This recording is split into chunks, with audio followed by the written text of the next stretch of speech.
చేతిలో సామాజిక అస్త్రం number one number one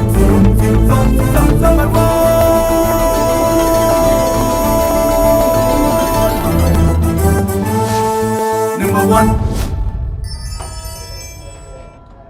sir good evening. ఢిల్లీలో మూడోసారి అంటే హ్యాట్రిక్ విజయాన్ని సాధించబోతుంది అని ఆమ్ ఆద్మీ పార్టీ గురించి బాగా మాట్లాడుకున్నారు, చర్చించుకున్నారు. చేసినటువంటి అభివృద్ధి కార్యక్రమాలు కూడా మనల్ని మరొకసారి విజయ తీరాలకు నడిపిస్తాయి అనుకున్నారు. కానీ ఘోరమైనటువంటి ఓటమిని చవిచూసింది ఆమ్ ఆద్మీ పార్టీ తరపున. మీరేం చెప్తారు? ఈ ఫలితాలు రావడానికి ప్రధానమైనటువంటి కారణం ఏంటి సార్?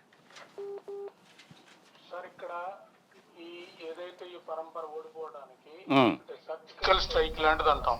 అంటే నరేంద్ర మోడీ అనే వ్యక్తి అదాని ద్వారా ఢిల్లీలో ఆమ్ ఆద్మీ పార్టీ ఉండకూడదు. ఎందుకంటే ఢిల్లీ అసెంబ్లీలో అదాని గురించి మాట్లాడిన ఈ దేశంలో ఏకైక ముఖ్యమంత్రి ఎవరైనా ఉన్నారంటే సో అరవింద్ కేజ్రీవాల్.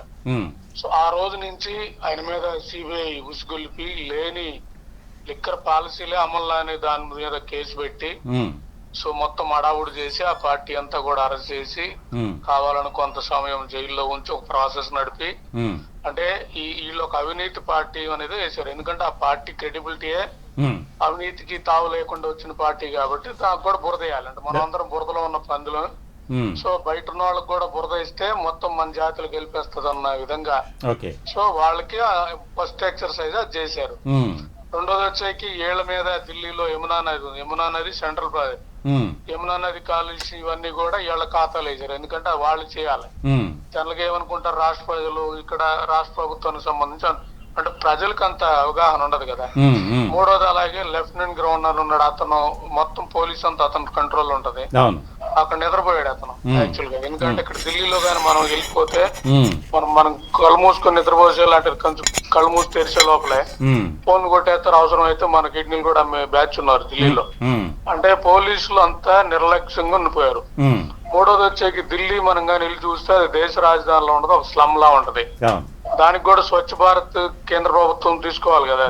ఢిల్లీ ఏదైతే ఉన్నాయో రైల్వే స్టేషన్స్ ఇవన్నీ కూడా దేశం అంతా స్వచ్ఛ భారత్ అని డబ్బులన్నీ కొట్టేసిన వీళ్ళు మళ్ళీ అదే పరంపర ఢిల్లీలో అక్కడ వాళ్ళకి నీళ్లు ఇవ్వకుండా మొత్తం మీద 30 తిప్పలు పెట్టారు. ఎనివే వాళ్ళు నీళ్ళు గెలిచినా 30 తిప్పలు పెట్టారు.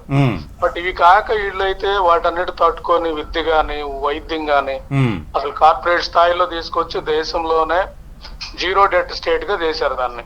ఎందుకంటే బడ్జెట్ లో 30% కరప్షన్ ఉంటది మిగతా రాష్ట్రాల్లో, అక్కడ కరప్షన్ లేకుండా గవర్నెన్స్ అంత పర్ఫెక్ట్ గా చేశారు కాబట్టి అప్పులు లేకుండా అవసరం లేకుండానే ఇన్ని పథకాలు రన్ చేసి దేశంలోనే సో జీరో అప్పున్న రాష్ట్రంగా మార్చారు దాన్ని. అంటే ఈ జవాబుదారితనం అంటే ఒక పేదరికాన్ని నిర్మూలించాలంటే సో విద్య అనేది అది కార్పొరేట్ స్థాయిలో విద్య శాస్త్రీయ విద్య ఎంత వర్కౌట్ చేసినవన్నీ కూడా సో ఈ కుట్ర ఈ సిండికేట్ బ్యాచ్ అంతా కూడా ఈ వాట్సాప్ ప్రచారం ద్వారా మొదలు పెట్టారు. ఇదే వాళ్ళకి బలం. బీజేపీ బలం ఎప్పుడు కూడా ఏంటంటే ప్రచారం. సో అరవింద్ కేజ్రీవాల్ అనే వ్యక్తి సో యమునా కలుషితం చేశాడు. అరవింద్ కేజ్రీవాల్ యమునా కలుషితం చేశాడు. అరవింద్ కేజ్రీవాల్ అన్న వ్యక్తి Delhi law and order create చేశాడు. అరవింద్ కేజ్రీవాల్ అన్న వ్యక్తి అవినీతి పరుడు. అలాగే అక్కడ ప్రభుత్వం కట్టిన ఏదైతే ఉందో సీఎం భవనాన్ని కూడా అరవింద్ కేజ్రీవాల్ కరప్షన్ ఖాతాలు వేశారు. జనాలకు తెలియదు కదా, అరవింద్ కేజ్రీవాల్ సొంతది కాదు కదా, ప్రభుత్వాన్ని కదా. సో ఇలా ఇంతకంటే దిగజారిన విషయం ఉండదు. వాళ్ళు అంటే వాళ్ళు ఏ ఎక్స్టెంట్ కైనా వెళ్తారు గెలవడానికి బీజేపీ.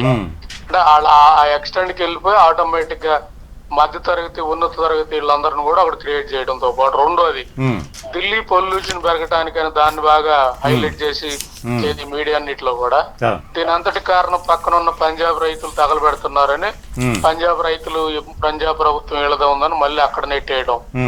అలాగే ఢిల్లీలో రైతుల ఉద్యమాలని నెగిటివ్ గా చూపించి వీళ్ళంతా ఖలిస్తాన్ ప్రోద్బలంతో చేశారనేది మొత్తం సిక్కులందరినీ ఖలిస్తాన్ కింద చూపించి మధ్య తరగతి ఉన్నత వర్గాలు ఉంటాయి కదా హిందూ బాధ వీళ్ళందరినీ కూడా మతపరంగా విభజన కొట్టు మొదలు పెట్టారు.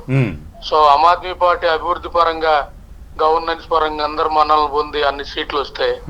ఈ ప్రజలు కూడా మత భావజాలం ఎక్కించి మతపరంగా విభజన కొట్టిన పరిస్థితి. సార్ ఒక్క మాట, 2020 ఎన్నికల్లో కూడా ఇదే రకమైనటువంటి ప్రచారాన్ని చేశారు. కానీ 70 సీట్లకు గాను ఆమ్ ఆద్మీ పార్టీ సాధించినటువంటి సీట్లు 62.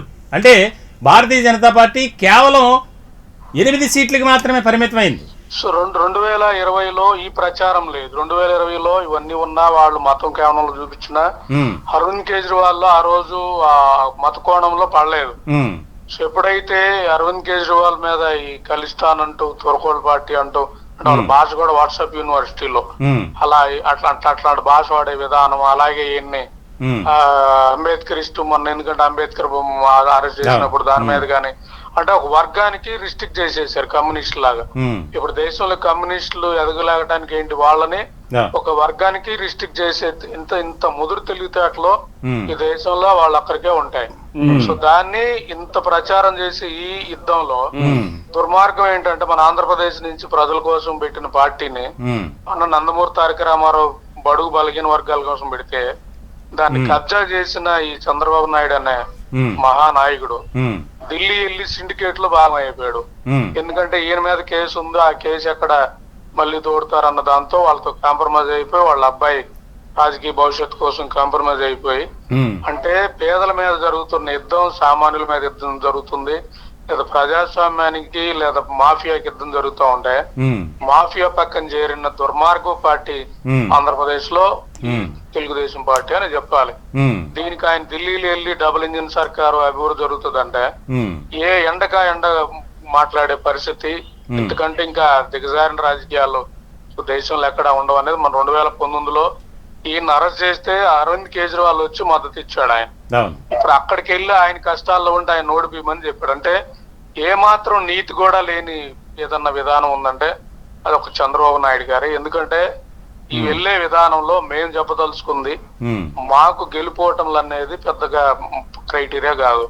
గెలిస్తే ఢిల్లీలో పనిచేస్తాం, గెలియకపోతే దేశం అంతా పనిచేస్తాం. సో 1,10,00,000 మంది కార్యకర్తలు ఉన్న పార్టీ, ఇంకా కరుడు కట్టిన దేశభక్తి ఉన్న వాళ్ళని, కలిసి బతకాలనుకునే వాళ్ళం, గవర్నెన్స్ ఉండాలనుకునే వాళ్ళం, అవినీతికి దూరంగా ఉండాలని మా ఎమోషన్ ఎక్కువ.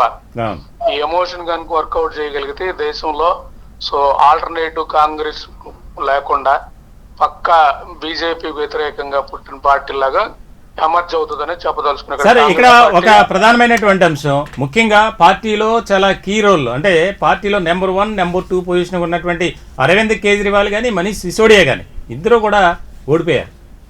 ప్రధానంగా ఇద్దరు ఓడిపోవడానికి గల కారణం ఏదైతే ఢిల్లీ లిక్కర్ స్కామ్ ఉందో కేసు, ఆ కేసుకు సంబంధించే ప్రజలు చీకొట్టారు ఆమ్ ఆద్మీ పార్టీని, ముఖ్యంగా కేజ్రీవాల్ గాని సిసోడియాని గాని అనేది భారతీయ జనతా పార్టీ అలాగే రాజకీయ వర్గాల్లో చర్చ జరుగుతుంది సార్. నేను చెప్తుంది అదే అసలు అవినీతి గురించి ఈ కాంగ్రెస్, బీజేపీ, టీడీపీ మాట్లాడటం అంటే చింతామణి ప్రతివతో వర్తం ఎట్ట చేయాలని మాట్లాడుతూ ఉంటారు చూడు, అలా ఉంటది. ఎందుకంటే ఈ పార్టీలో ఒక మాఫియా అంటున్నా, నేను సిండికేట్ అంటున్నా.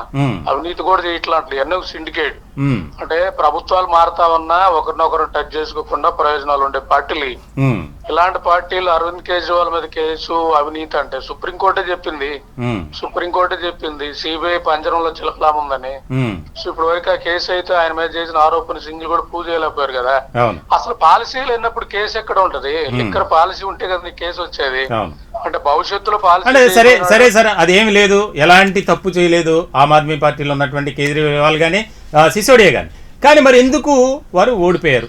2 ఏళ్ల పాటు 2 పర్యాయాల పాటు వాళ్ళు ఓడిపోవడానికి రీజన్ ఢిల్లీలో ఉన్న మిడిల్ అండ్ అప్పర్ కాస్ట్ తాలూకా లేదా పేదల్లో ఉన్న హిందువుల్ని విడగొట్టారు. వాళ్ళ ఆ నియోజకవర్గాల్లో ప్రచారం ఎక్కువగా కూడా హిందూ భావజాలం, జై శ్రీరాము ఈ కోణంలోనే వాళ్ళు అక్కడ ప్రచారం చేసిన పరిస్థితి మేము అక్కడ చూసాం.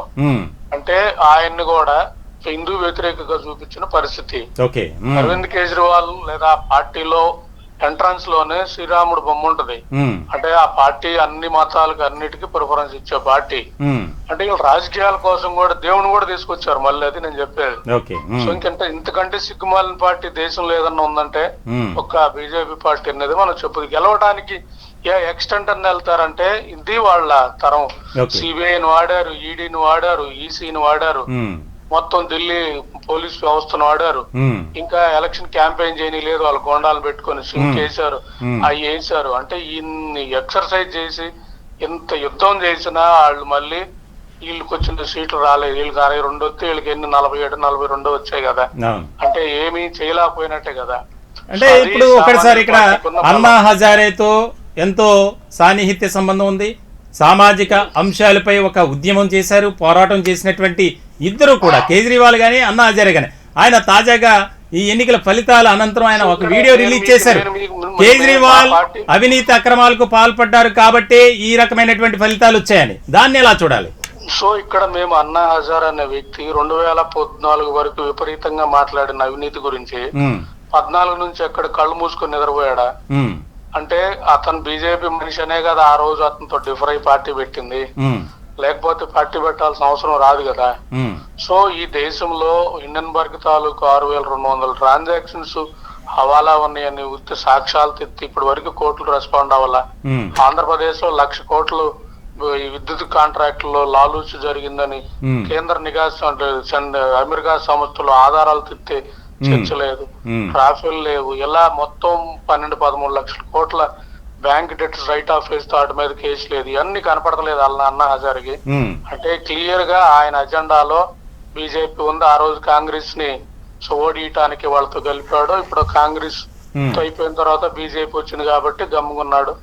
ఎక్కడైతే కేజ్రీవాల్ అదే పంతాలు అదే సిద్ధాంతం తెలుతా ఉన్నాడో ఆయనతో ఉన్న పక్కన వాళ్ళందరినీ కూడా డిఫర్ చేసి వాళ్ళందరికీ బీజేపీ కొంతమందికి అయితే ఇప్పుడు కిరణ్ బేడీకి గవర్నర్ పదవి ఇచ్చినట్లు, అంటే నిరంతరం కేజ్రీవాల్ ని వీళ్ళు డే 1 నుంచి కూడా లేకుండా చేయాలన్న పరంపరలో ఆయన కింద మింద పడి ఆబ్వియస్ గా పంజాబ్ గెలవగలిగాడు, ఢిల్లీ గెలవగలిగాడు. రేపు భవిష్యత్తులో ఎక్కువ సీట్లు వచ్చి కానీ దేశ ప్రధాని స్థాయి కానీ వెళ్ళగలిగితే మొట్టమొదటిగా ఈ ఆర్థిక మాఫియా ఉంటది కదా, అదానీ గాని అంబానీ గాని లేదా ఈ డిపార్ట్మెంట్లు ఈడీ వీటిలన్నిట్లో పేరుకుపోయిన సిండికేట్లు ఉంటారు కదా, వీళ్ళందరూ అంతు చూసే పరిస్థితి వస్తుంది. కాబట్టి మొత్తం సిండికేట్ తో యుద్ధం చేశాడు ఆయన దేశంలో.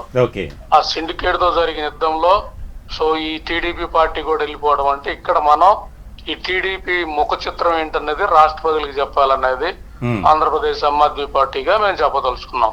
Right, thank you sir. మొత్తానికి అయితే ఆయన అరవింద్ కేజ్రీవాల్ మీ నాయకుడు కూడా ఒక కీలకమైనటువంటి వీడియోను కూడా రిలీజ్ చేశారు ఎన్నికల ఫలితాలు అనంతరం. మేము ఈ తీర్పుని స్వాగతిస్తాం, మేము ప్రజలతో మమేకమవుతూ ప్రజా సమస్యల కోసం ఎప్పుడూ కూడా ప్రజల్లోనే ఉంటామని చెప్పి మేము కూడా నెంబర్ 1 న్యూస్ తరపున ప్రత్యేకంగా మీకు కూడా కోరుకుంటున్నాం. మీ యొక్క పోరాటాన్ని, ఉద్యమాన్ని ప్రజా సమస్యలను పరిష్కరించడం కోసం మీరు అలుపెరగని పోరాటం చేయాలని కోరుకుంటున్నాం. Thank you sir. నీతి మహేశ్వరరావు గారు ఫోన్ ఇన్లోకి వచ్చినందుకు. ముఖ్యంగా దేశ రాజకీయాల్లో ఢిల్లీ ఫలితాలు చాలా ప్రభావితం చూపబోతున్నాయి రానున్నటువంటి కాలంలో అనేది మనం ఇక్కడ స్పష్టంగా అర్థం చేసుకోవాలి. శ్రావణి, మనం చూసాం ఆయన మాట్లాడినటువంటి విధానం చూస్తే ఎక్కడా కూడా మేము తప్పు చేయలేదు, మేము కరెక్ట్గా ఉన్నాం, కానీ ప్రజలు ఒక రకమైనటువంటి ఆలోచన విధానంతో ప్రజల్ని మభ్యపెట్టారు, ప్రలోభపెట్టారు. కాబట్టే ఈ రోజున భారతీయ జనతా పార్టీ అధికారంలోకి వచ్చింది. అయినా సరే మేము ప్రజల్లోనే ఉంటామని ఒక మాట మాట్లాడారు ఆయన.